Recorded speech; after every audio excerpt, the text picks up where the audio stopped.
MTI news में आप सभी का स्वागत है। आज हमारे साथ है फिल्म लकीरें की टीम। अपराधी पति, पीड़िता पत्नी। सर, मैरिटल रेप जैसे गंभीर मुद्दे पर फिल्म बनाने की कल्पना आपको किस तरह से है? देखिए, बतौर फिल्म मेकर अगर देखा जाए तो कल्पना तो नहीं आई थी।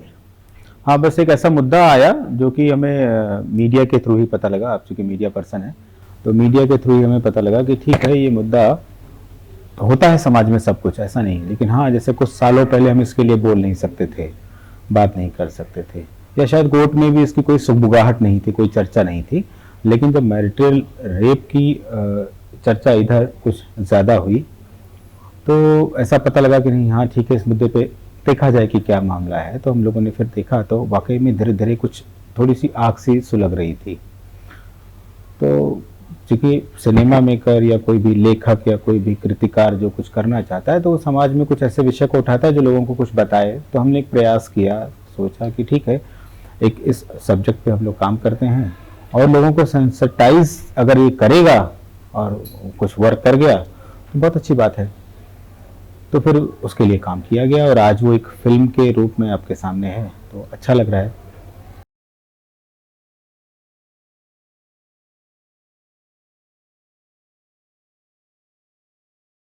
अक्सर इन दिनों फिल्में बहुत जल्दी बनती है, फास्ट फूड और इंस्टेंट ज़माना है। आपकी फिल्म को बनते बनते 5 साल लग गए। किस तरह की दिक्कतों का सामना करना पड़ा आपको? देखिए, एक नए फिल्म मेकर के लिए बहुत सारी चुनौतियाँ होती हैं।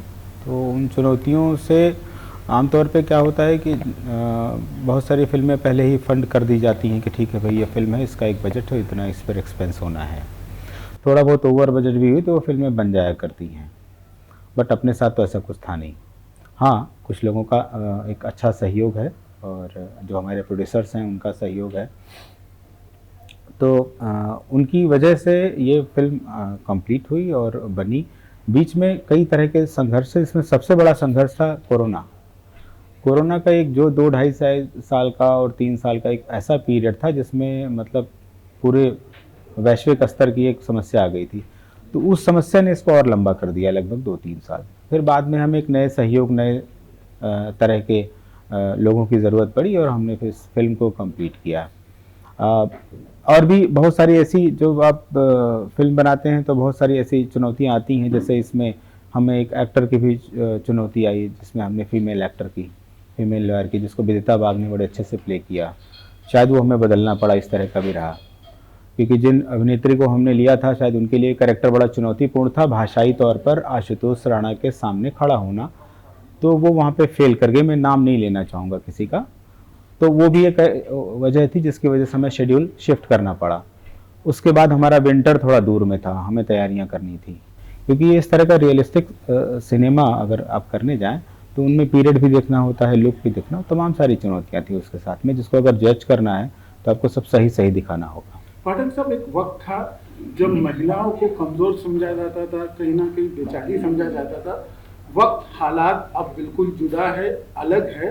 कहीं ना कहीं पुरुष जो समाज है वो भी पीड़ित है।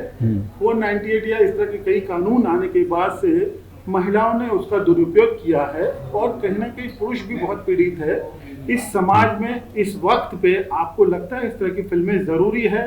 कहीं ना कहीं महिलाएं ऐसी भी होगी जिसको ये रॉन्ग वे में ले जा सकती हैं। देखिए, हम ये नहीं कह रहे हैं कि यहाँ पर कोई महिला किसी पुरुष से पीड़ित है या कोई पुरुष महिला से पीड़ित है। इसकी समीक्षा करने का इस देश में बहुत सारा संवैधानिक कानून और वो चीज़ें हैं। हालांकि इस फिल्म का जो विषय है वो भी बहुत ही ज्वलंत और कानून पर आधारित है कि कानून आना चाहिए। आपका सवाल जो मैं समझ पा रहा हूँ ये है कि भाई कानून आ गया तो इसका दुरुपयोग वैसा ना हो जैसे कि पिछला होता रहा है। लेकिन उतने दुरुपयोग के बावजूद भी तो अपराध हो रहे हैं। वो अपराध आपके सामने भी आ रहे हैं। इवन मीडिया ही कई बार एक्सपोज करता है कि भाई फला अपराध, फला स्त्री के साथ फला बस में इतने लोगों ने किया। आपके सामने आता है, आप लोग लेकर आते हैं, आप ही एक्सपोज करते हैं। कई बार मीडिया ट्रायल से चीजें पता लगती हैं। कोर्ट रूम ट्रायल से ज्यादा स्ट्रांग मीडिया ट्रायल होता है। तो आप ये नहीं कह सकते हैं कि ये मुद्दा है, नहीं तो आज ये चर्चा में नहीं होता। और ये चर्चा में है, सुप्रीम कोर्ट में है, हाई कोर्ट में है और उन घरों में है जिन घरों से बाहर आवाज के रूप में आ नहीं पाता है। तो मैं ये चाहूंगा कि ये जितना महिलाओं को ये सेंसिटाइज करेगा, उससे कहीं ज्यादा पुरुषों को इसको देखना चाहिए, ताकि वो सेंसिटाइजेशन का बीज उनके मन में उगे, और आने वाली जो पीढ़ी है वो उसको कैसे उनको डेवलप करना है, कैसे पालना पोसना है, उसके लिए वो अपने आप को तैयार करें। जो कि पहले सिर्फ अधिकार और बागडोर के रूप में अपनी ताकत बना लेते थे, गलत इस्तेमाल करते थे, वो ना करें। मैं ये नहीं कहता कि जो है वो जो पुरुष है वो पीड़ित अब हो रहा है ज़्यादा, मैं ये तो नहीं कह सकता। महिला पीड़ित ही नहीं हो रही है, या महिला ज़्यादा पीड़ित हो रही है, पुरुष नहीं। मैं उसकी समीक्षा नहीं कर रहा हूँ, मैं एक समस्या को बताने और उसको लोगों तक पहुँचाने का काम करूँगा इसमें। फिल्म में जो आपकी महिला है उसके साथ एक बार बलात्कार होता है कि कंटिन्यू होता है, इसको सिनेमा के पर्दे पर दर्शाना कितना मुश्किल या कितना आसान था? मैं देखिए सिर्फ इतना कह सकता हूँ कि इसमें कोई आपको वल्गैरिटी नहीं मिलेगी इस फिल्म के बारे में, बस इतना कह सकता हूँ। वरना शायद ये यूए सर्टिफाइड नहीं होता, जिसको आप फैमिली के साथ बैठ के देख सकते हैं। तो बेटर होगा कि सबको एक बार आह्वान करिए कि लोग इस फिल्म को देखें, एटलीस्ट एक विषय के रूप में, एक मुद्दे के रूप में और एक आवाज़ के रूप में। बाकी इसमें इस पूरी फिल्म को देखा जा सकता है, इसमें कोई चैलेंज जैसी चीज़ हमने डाली ही नहीं जिसको आप सुन ना सकें, जिसको आप देख ना सकें।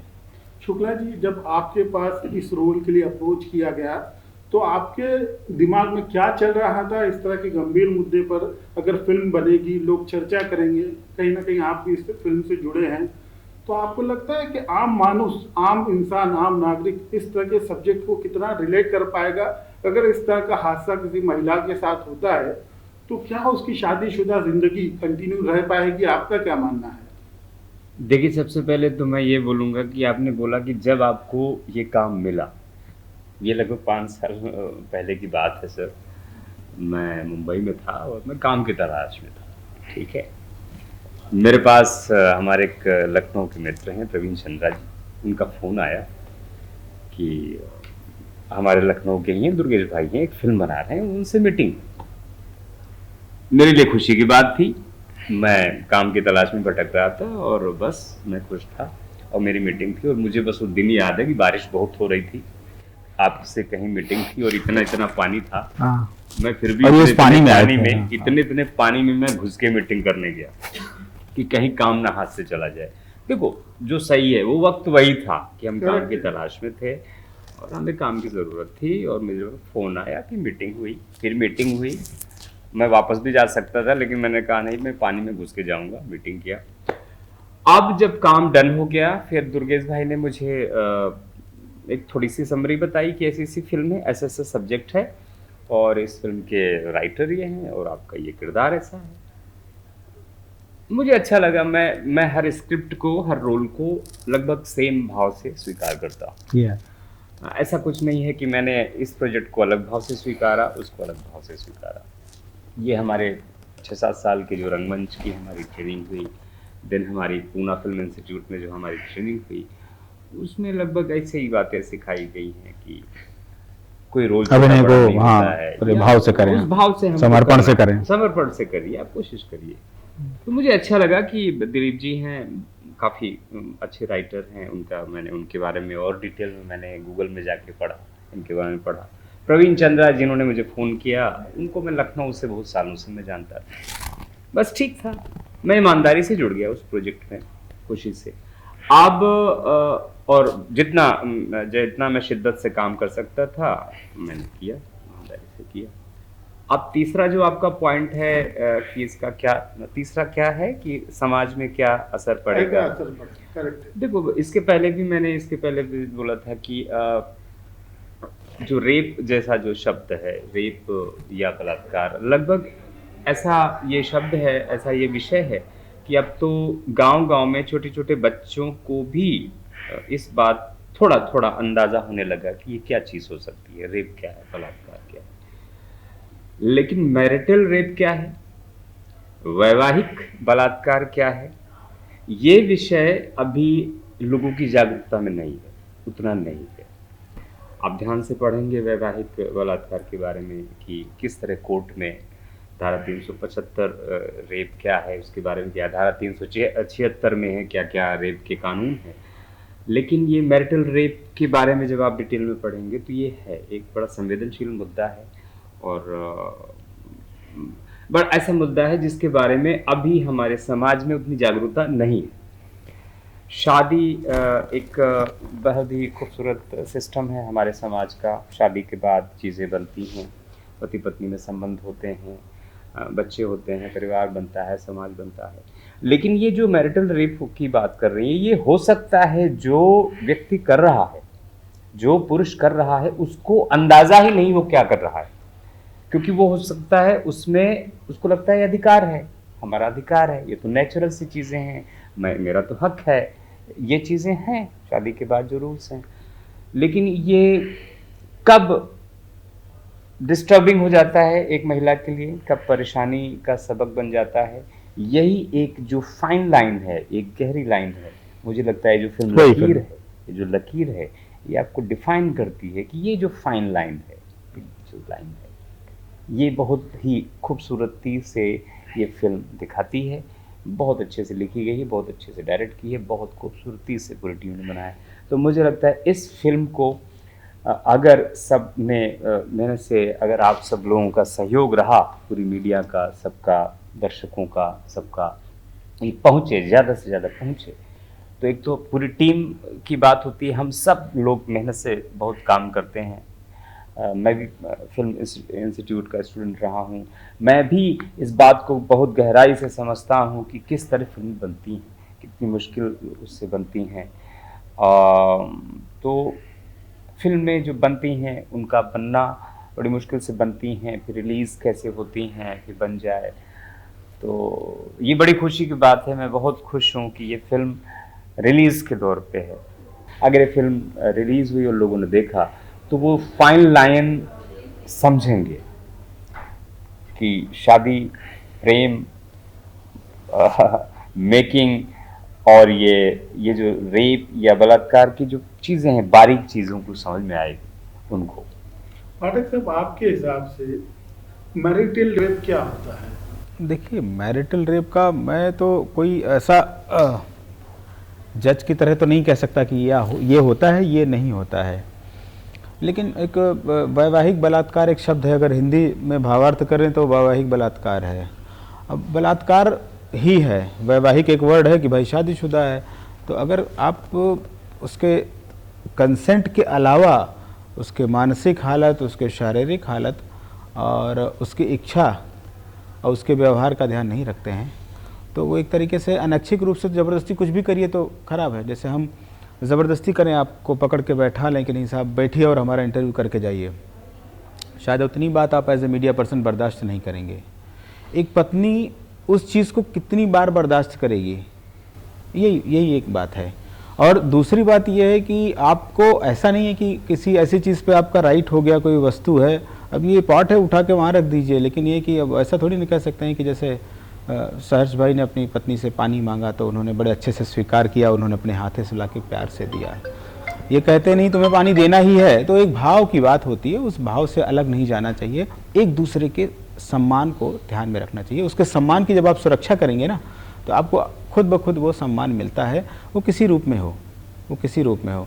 आप जैसे शादी जो है वो बड़ा ही पवित्र बंधन है, हमारे यहाँ देखा सांस्कृतिक देश है, तो उस वजह से हम जब उसका सम्मान नहीं करेंगे तो शायद हमारे लिए भी बड़ा मुश्किल हो जाएगा। उस चीज़ को समझाने का काम डायलॉग्स के थ्रू, सीन्स के थ्रू, इमोशंस के थ्रू, इमोशन की सुरक्षा कैसे करें, वो ये सारी बातों को हम लोग फिल्म में डालने की कोशिश करी है, जो आप देखेंगे आने वाले टाइम में। 3 नवंबर के बाद आपके सामने आएगी, आप देखेंगे और आप शायद आपको अच्छा लगे तो फिर आप बताएंगे कि क्या कैसा लगा। हमारे देश में, हमारे समाज में शादी को जन्मों जन्मों का रिश्ता माना जाता है, 7 जन्मों का रिश्ता माना जाता है, लेकिन जो आज की पीढ़ी है वो ब्रेकअप पॉलिसी में ज़्यादा विश्वास रखती है। आपकी फिल्म की जो एक्ट्रेस थी उनका भी मानना ये था अगर शादी आपकी नहीं जमती है, नहीं चलती है, तो उसको तोड़कर दूसरे रिश्ते में जुड़ना आसान है। आपकी क्या राय है?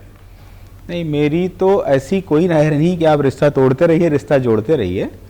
ये फिल्म ये सिखाती कि एक दूसरे, या जो मतलब मेरा परसेप्शन है, मेरी विचारधारा है कि एक दूसरे के प्रति समर्पित और उसके सम्मान की सुरक्षा जब आप करेंगे तो खुद ब खुद वो प्रेम में आपको बढ़ोतरी होते हुए दिखेगी, चाहे पुरुष हो चाहे स्त्री हो।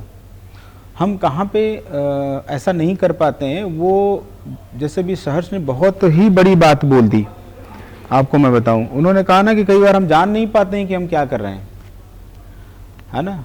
उसको जानने के लिए अलर्ट रहना, और उसको जानने के लिए जो है, क्योंकि ये नहीं पता होता है कि क्या हो रहा है, हम लोग गलतियां कर जाते हैं, तो वो ऐसा ना करें। उसमें कौन कौन सी बारीकियां हैं, बहुत थिन लाइन है, उन बारीकियों को समझना बहुत ज़रूरी है। ब्रेकअप पॉलिसी कहीं पर भी नहीं चलती। आप मेल हैं, क्या ब्रेकअप पॉलिसी हो सकती है कि हम आपसे रिश्ता जोड़ें, फिर आपसे तोड़ें, फिर उनसे जोड़ लें? ऐसा हो सकता है? तो वही सेम है, जेंडर उसके लिए नहीं अलाउ करता। हाँ, सेंसिटाइज होना पड़ता है, वो मुद्दा ज़रूर है कि भाई ठीक है, अगर हम माँ की कसम खा सकते हैं तो हम बीबी का सम्मान भी हमारे लिए एक दायित्व है, पत्नी का। एक सवाल आपसे बनता है, फिल्म का जो कोर्ट रूम का सीन है उसकी काफी चर्चा हो रही है, आपका अनुभव किस तरह से रहा और आपको हार्ट टचिंग कौन कौन से ऐसे सीन कोर्ट रूम के लगे? मैं सच बताऊं, मैं आई थिंक दुर्गेश भाई, मैं सारे कोर्ट्स सीन में तो नहीं हूँ ना। बिल्कुल है। थोड़ा बहुत पहले की बात है याद। टचिंग मतलब मुझे सारे सीन काफ़ी अच्छे लग रहे थे, मैं सुन रहा था। और फिल्म दामिनी के राइटर हैं, कहीं ना कहीं आपको लगता है वो दामिनी वाली यादें जुड़ेगी फिल्म से? दामिनी के ही सिर्फ राइटर नहीं है, अंदाज अपना अपना के डायलॉग राइटर है, दामिनी है, दबंग है, घायल है, बहुत लंबी लिस्ट है, मोर देन 40 फिल्म्स के वो राइटर हैं, लंबी लिस्ट है, और स्थापित लेखक रहे हैं, तो इसलिए जो दामिनी से नहीं जुड़ना चाहिए। वो बहुत ही प्रतिभाशाली राइटर और डायलॉग राइटर हैं, तो उन्होंने बहुत बढ़िया बढ़िया फिल्में, लंबी लिस्ट है, बहुत लंबी लिस्ट है। आशुतोष जी के साथ काम करने का अनुभव कैसा रहा? छलावे को खुशी समझ रहे हो मुनिया? ये जो तुम्हारे जोश की आंधी है, हवा के हल्के झोंके की तरह गुजर जाएगी गलियों से, और दड़मों में रहने वाली मुर्गियों तक को पता नहीं चलेगा। हम अपने परिणाम तक पहुँचे न पहुँचे, आपका अंत निश्चित है। कानून में वैवाहिक बलात्कार का प्रावधान ही नहीं है, फिर भी पता नहीं है क्यों बलात्कार की चक्करगिन्नी चलाए जा रही। मिसमराइजिंग अनुभव रहा। मैं यही बताऊं कि मुझे लगता है मैं इस फील्ड में शायद मैंने कदम भी नहीं रखा था। मैंने 2002 में इस फील्ड में आया, इसके पहले से ही उनका जब फिल्में आई हैं तो मैं वैसा हो गया था कि क्या काम करते हैं वो, क्या काम करते हैं। और ये बात लखनऊ की है, ये हम सभी लोगों के लिए एक अच्छा अनुभव था। तो लखनऊ की बात है कि बहुत सुंदर काम वो कर रहे हैं, बहुत सारा उनका काम, जब बहुत पहले की बातें हैं, कितना कितना काम है। जब हासिल आई थी उस दौर से, उसके पहले के भी बहुत सारा काम से प्रभावित था। तो बस उनके साथ अनुभव क्या, उनको देखना ही सबसे खूबसूरत बात थी, उनको देखना, फिर जिस तरह वो परफॉर्म करते थे। और मुझे लगता है कि मैं उनको फेसबुक पे भी उनके वीडियोस सुनता रहता हूँ, और मैं जब वक्त मिलता है, अच्छा लगता है, मैं शेयर भी करता हूँ। बहुत ही प्रतिभाशाली हैं, बहुत सुंदर बोलते हैं, बहुत ज्ञान है उनको, और बहुत ज्ञान है। पाठक साहब, आपसे सवाल बनता है, सोशल मीडिया एक बात और जोड़ूंगा, ज्ञान के अलावा भी मतलब मैं वही था कि वो इतना बढ़िया काम कर रहे थे कि मैं तो बस ये सोच रहा था कैसे करते हैं। तो मैं बगल में ही बैठा बैठा जिससे कट होता था, मेरे सवालों की झड़ी शुरू हो जाती थी। मैं खूब सवाल, मेरा मतलब जम के मैंने उनसे सवाल किए, कैसे करूं, क्या करूं, मैं यहाँ उलझता हूँ, मैं वहाँ उलझता हूँ, मैं लगभग इन चीज़ों में दिक्कतें होती हैं। तो वो बहुत बहुत काम किया, मैं मज़ा आ रहा था कि बस मिले मैं उनसे सवाल पूछूं। जैसे आपसे सवाल कर रहा था मैं, सोशल मीडिया का दौर है, हर किसी को आज़ादी है कुछ भी पूछने की, कुछ भी बोलने की, लोग कुछ भी पूछ लेते हैं सोशल मीडिया पर। इस तरह की गंभीर मुद्दे पर जब फिल्म बनती है तो क्या इन सवालों का जवाब देने के लिए आप तैयार हैं? हाँ, मैं पूरी तरह से तैयार हूँ। हाँ, बहुत सारे सवालों के जवाब तो ऑलरेडी जो है, अगर विषय पे बात करें तो बहुत सारे सवालों के जवाब ऑलरेडी सोशल मीडिया में और मीडिया में ही पड़े हुए हैं। Like supreme court, high court के पिटीशन और जाने कितने भरे पड़े हैं इसके जवाब कि क्या होना चाहिए क्या नहीं। तो एक तो वो है, और दूसरा मैं मेंटली प्रिपेयर हूँ कि मुझे क्या जवाब देना है। एक आखिरी सवाल आपसे जानना चाहूँगा, फिल्म रिलीज के लिए तैयार है, किस तरह की एक्सपेक्टेशंस है आपको फिल्म को लेकर? एक ही एक्सपेक्टेशन है कि लोग देखें फिल्म को। जब तक देखेंगे नहीं तब तक एक्सपेक्टेशन का तो कोई मतलब ही नहीं। एक ही एक्सपेक्टेशन है कि लोगों तक फिल्म पहुंचे और लोग उसको देखें। मेरे ख्याल वो सबसे महत्वपूर्ण विषय है, और एक सिनेमा मैन को उससे ज़्यादा कुछ एक्सपेक्टेशन करनी भी नहीं चाहिए, क्योंकि उसी पर टारगेट रहता है, तो उसी पर सारी चीज़ें निर्भर हैं। क्या आप चाहते हैं कानून आए देश में? इस फिल्म के जरिए आप ये एक मैसेज देना चाहते हैं देश की सरकार को कि कहीं ना कहीं बहुत ज़रूरी है इस तरह का कानून लागू हो लेकिन कानून की भी एक अपनी पेचीदगियाँ होती हैं, तो आपकी क्या राय है? देखिए, ये तो खैर हमारे यहाँ देश चूँकि संविधान से चलता है और सांस्कृतिक देश है, तो ये एक तो ये संविधान की बात है और कानून की बात है, तो उसके लिए हमारे यहाँ जुडिशरी है, वो तय करेगी कि कानून बने कि ना बने। एक विषय था जिसको हम लोगों ने पहुँचाया है, वहाँ तक भी पहुँचेगा, कुछ न कुछ ज़रूर पहुँचेगा, और वहाँ तक पहुँचेगा तो शायद मे बी कानून आने की बात वो लोग भी करें। कानून आना चाहिए, क्योंकि कोई कानून अगर किसी की रक्षा के लिए, चाहे वो स्त्री है चाहे पुरुष है, तो वो कानून आना चाहिए। ये सोच के कानून नहीं रोका जा सकता लाने से कि इसका दुरुपयोग होगा, क्योंकि वरना तो कानून आते ही नहीं, क्योंकि हर कानून का दुरुपयोग होता है। और जहाँ लॉयर है वहाँ अपोजिशन लॉयर है ना। अगर अपोजिशन लॉयर है तो इसका मतलब ये भाई कुछ न कुछ तो आपस में डिबेट और डिस्कशन चलेगा ना। हाँ, कई बार जो है वो सच्चे केस जो है वो हार जाते हैं और झूठे केस जीत जाते हैं, तो वो तो एक अलग बहस है कि कानून का दुरुपयोग होगा, लेकिन कानून आए ये महत्वपूर्ण है। हम उम्मीद करते हैं कि मोदी सरकार ये ज़रूर हमारा शो देखे और कहीं ना कहीं इस पर कानून लाए, इस पे मजबूत धाराएं लागू हो, ताकि जो इस तरह के व्यवहार होते हैं, इस तरह के जो मैरिटल केसेस होते हैं, उन पर नकेल हो। आप दोनों से बात करके बहुत खुशी हुई, बहुत बहुत शुक्रिया आपका। Thank you. हमें भी आपसे मिलके और बात करके बहुत खुशी हुई। मैं अदालत से सिर्फ इस तरह से न्याय की उम्मीद करती हूँ जिस तरह से हर उस लड़की को आज तक मिलता आया है।